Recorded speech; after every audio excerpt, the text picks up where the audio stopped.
കല്യാണമൊക്കെ ഇനി അടുത്തെത്തിയില്ലേ, നമുക്കൊന്ന് പുറത്തു പോയാലോ? ഞാൻ അമ്മയോട് ചോദിച്ചു നോക്കട്ടെ. ഞാൻ ചോദിച്ചു നോക്കണോ? വേണ്ട, ഞാൻ ചോദിക്കാം. ചോദിച്ചിട്ട് വിളി, ഞാൻ വൈകിട്ട് വരാം. ശരി, എവിടെയാ പോകേണ്ടതെന്നൊക്കെ ആലോചിച്ചൊക്കെ വയ്ക്കേ. ഓക്കെ. എടി ശോശാമ്മേ, കല്യാണം ഇനി അടുത്തെത്തി. പയ്യനാളും മിടുക്കനാണ് കേട്ടോ. അറിയാം അറിയാം, കുടിയും വലിയും ദുസ്വഭാവവും അങ്ങനെ ഒന്നുമില്ല. അടിപൊളി കുട്ടി. എൻ്റെ മകളുടെ ഭാഗ്യം. അതുകൊണ്ടാണ് ഇത്രയും നല്ലൊരു പയ്യനെ കിട്ടിയത്. അമ്മേ, എന്താ മോളെ? ചേട്ടൻ വിളിച്ചിട്ട് ഒരു കാര്യം പറഞ്ഞു. എന്താ മോളെ പറഞ്ഞത്? വൈകിട്ട് ഒന്ന് പുറത്തു പോവാൻ വരുമോ എന്ന് ചോദിച്ചു. എന്താ ഞാനിത് കേൾക്കുന്നത്? ഇല്ല ഇല്ല, അതൊന്നും ഇവിടെ നടക്കില്ല. ഞാൻ പോയിട്ട് പെട്ടെന്ന് വരാം, 1 മണിക്കൂർ പ്ലീസ് അമ്മേ. നമ്മുടെ കുടുംബത്തിൽ ആരും ഇങ്ങനെ പോയിട്ടില്ല.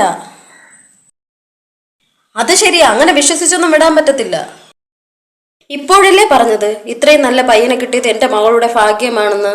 എന്നിട്ടാണോ ഇങ്ങനെ പറയുന്നേ? അതൊക്കെ ശരി തന്നെയാണ്, എന്നും പറഞ്ഞ് നിന്നെ ഒറ്റയ്ക്ക് അങ്ങനെ വിടാൻ പറ്റത്തില്ല. എന്തായാലും ഇനി എനിക്ക് ഈ കല്യാണം വേണ്ട. നീ എന്താ ഈ പറയുന്നത്? കല്യാണം ഇനി അടുത്തെത്തി, കല്യാണ ലെറ്റർ വരെ അടിക്കാൻ കൊടുത്തു. എന്താ മോളെ ഈ പറയുന്നത്? നിങ്ങൾക്ക് ഇത്രയും വിശ്വാസമില്ലാത്ത ഒരാളെയാണോ എനിക്ക് വേണ്ടി ആലോചിച്ചത്?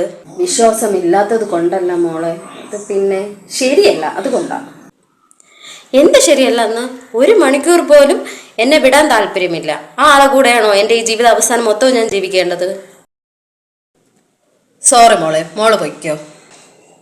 അപ്പോൾ ശരി, ഞാൻ പോയി ഒരുങ്ങിയിട്ട് പെട്ടെന്ന് വരാം. എന്നാ വിട്ടത്? ഇത് ശരിയായില്ല. ആരെങ്കിലും അറിഞ്ഞാൽ നാണക്കേടാണ്. നമുക്കേ ഇങ്ങനെയൊന്നും പോവാൻ പറ്റിയിട്ടില്ല. പിള്ളേരെങ്കിലും പോകട്ടെ. ഇത് നമ്മുടെ ബന്ധുക്കളിൽ ആരെങ്കിലും അറിഞ്ഞാലേ എന്ത് നാണക്കേടാണെന്ന് അറിയാമോ? അതെങ്കിലും ഒന്ന് ഓർമ്മ വയ്ക്ക്. അത് എനിക്ക് ഓർമ്മയുണ്ട്. നീ ആയിട്ട് ഇനി അത് ആരടുത്തും പറയണ്ട, മനസ്സിലായോ? ഞാൻ പോകുന്നു. ഇനി ഞാൻ ഇവിടെ ഇരുന്നാൽ ശരിയാവില്ല. നിങ്ങൾ എന്താന്ന് വെച്ചാ ചെയ്തോ. അത് തന്നെയാ നല്ലത്. പൊയ്ക്കോ, എനിക്കും കുറച്ച് ജോലിയുണ്ട്. വണ്ടി വിട്ടോ, വണ്ടി വിട്ടോ. എടി, നമ്മുടെ കുടുംബത്തിൽ ആരെങ്കിലും ചെയ്യുന്ന കാര്യമാണോ ഇത്? എന്ത് നാണക്കേടാണ് ആരെങ്കിലും അറിഞ്ഞാൽ തന്നെ. എന്റെ തൊലി ഉരിഞ്ഞു പോയി. ഇത് കുറച്ച് പണവും വിദ്യാഭ്യാസവും ഉണ്ടായതിന്റെ അഹങ്കാരവും, അല്ലാതെ എന്താ പറയുക. ഞാൻ ഇവിടെ ഉണ്ട് കേട്ടോ.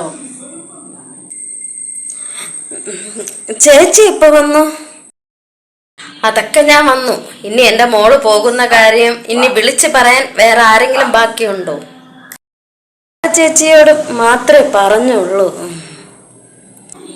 കഷ്ടം തന്നെ നിന്റെ കാര്യം. നമ്മൾ ജീവിച്ച കാലഘട്ടമല്ല ഇത്. നാടോടുമ്പോൾ നടുവേ ഓടിയില്ലെങ്കിലും അതിന്റെ അറ്റത്ത് കൂടിയെങ്കിലും ഓടാൻ പഠിക്കണം കേട്ടോ. അത് ശരി, അതാണ് ശരി ചേച്ചി.